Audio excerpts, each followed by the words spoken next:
Good morning, everyone. My name is Jim Bonvouloir, and I'm one of the co-chairs of the Stewardship Committee, along with Dave Price. The Stewardship campaign has been underway for about the last month, and today is officially the last day of the campaign. Here's an update of where we are.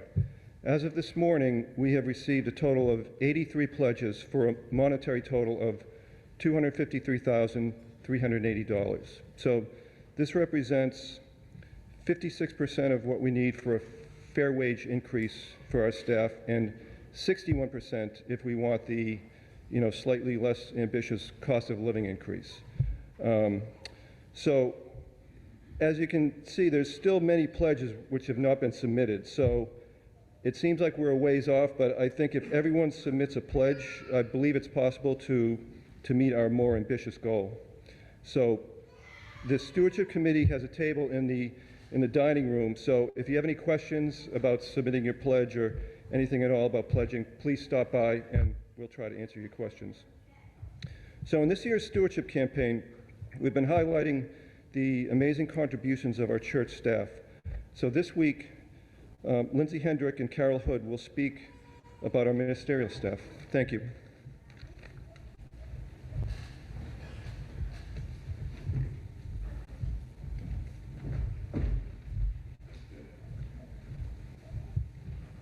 Good morning. I'm Houde, a member of the Ministerial Search Committee that discovered Reverend Allison for you back in 2015. It was such a privilege. The most sacred responsibility of a search committee is to listen carefully to you, the congregation, to understand the minister you want to lead us into the future. Search committees generally take a year, but we spent 2 years. Our first year in search did not result in a candidate that was a good match, and rather than settle, we entered a second-year search and found Reverend Allison. In Unitarian Universalist churches, the congregation hires the minister. The search committee brings to the church a ministerial candidate that they believe meshes well with the hopes and dreams they heard from the congregation. Reverend Allison spent over a week with us, conducting 2 Sunday services and meeting during the week with as many congregation members as possible. Directly after the second Sunday service, the congregation votes on whether to select that candidate as our new minister. Our bylaws require a yes vote of 90%. Reverend Allison did not get 90% of the vote. She got 100% of the vote.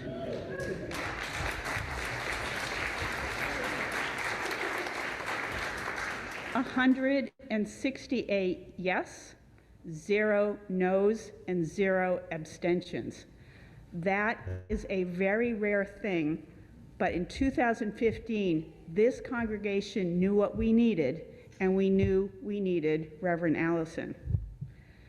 Since then, we've been in the midst of a sea change at UUCN, courtesy of the arrival of policy governance and the arrival of Reverend Allison and shared ministry. So many of you have never known this church to be otherwise. You've joined since then. So let me describe the impact. Prior to policy governance, this church did not really have a coherent governance model. I know I spent 4 years as president under it. We all tried our best, but without clear lines of who was responsible for what, there was a lot of wasted effort on all sides, the congregation, the staff, and the minister. We all kept the place running, but we did not have time to think deeply about why we existed as a church. We didn't have time to define our spiritual core values and to use them as our navigational North Star. Reverend Allison, just so you know, works policy governance the way Jed works the piano. Right? With her at the helm, using policy governance, this church has finally been able to do the work of deep discernment And together with shared ministry, we have defined the spiritual values that define our core decisions. 2, created a multi-year, very detailed imagining of our future. 3, ran a successful capital campaign, the first in our history, to make this vision a reality. 4, we've seen a dramatic expansion and strengthening of lay leadership. 5, we've invested in a more intentional process of welcoming young adults and families. And 6, we've become a consistent teaching congregation, which has brought us interns filled with promise, such as Aaron Scott. All of this and services that touch our hearts and expand our thinking. For a long time, this church had a reputation of being a church of the mind, and we still are. But now, we are also a church of the heart, and we are a church of the soul. In 2015, this congregation knew what we needed, and we needed Reverend Allison. She has done what we've asked her to do and well beyond. Remember that list of accomplishments I cited? Can you imagine this church now if we had not accomplished those? That's the impact Reverend Allison has had on this congregation. So now is the time to recognize her transformative impact on this church and to bring her compensation package into a level consistent with UUA guidelines. This is an opportunity for us to celebrate her ministry here. I ask you that you all help us to do this. Thank you.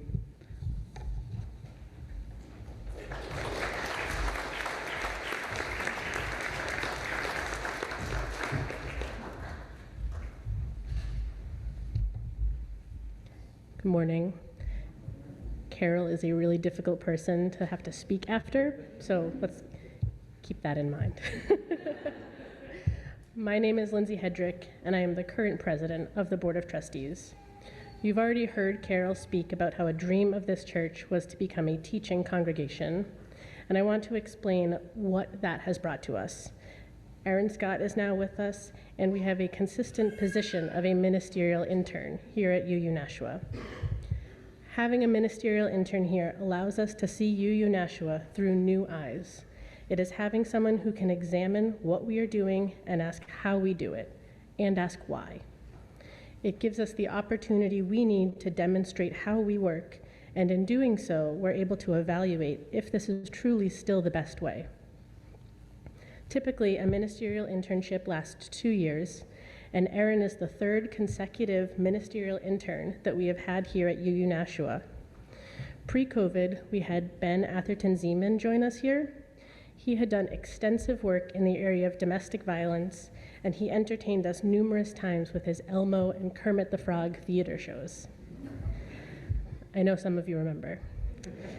Then during the height of COVID, our next ministerial intern was Caro Barshow. They brought to us strengths in teaching and facilitating with a deep passion for anti-oppression work and helped us to recenter our connection to LGBTQ+ work. This now brings us to Aaron Scott, who's joined us at the start of this church year. Aaron displays a deep connection to Unitarian Universalism and a grounding in earth-centered practices, which is supported by her knowledge about environmental studies and sustainability.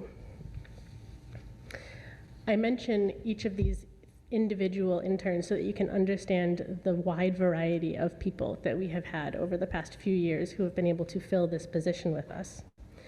These ministerial interns have been so widely different from each other.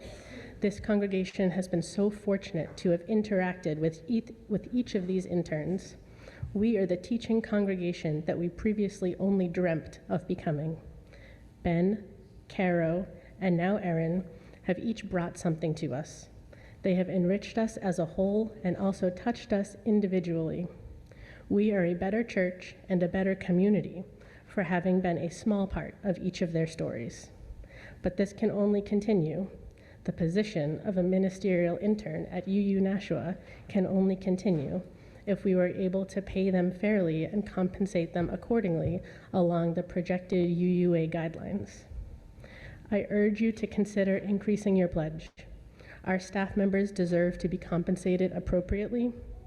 You have heard about all the things that they do for this church week after week, and you're experiencing the community that they work to support.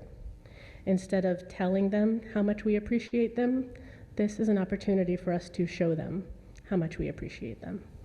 Thank you.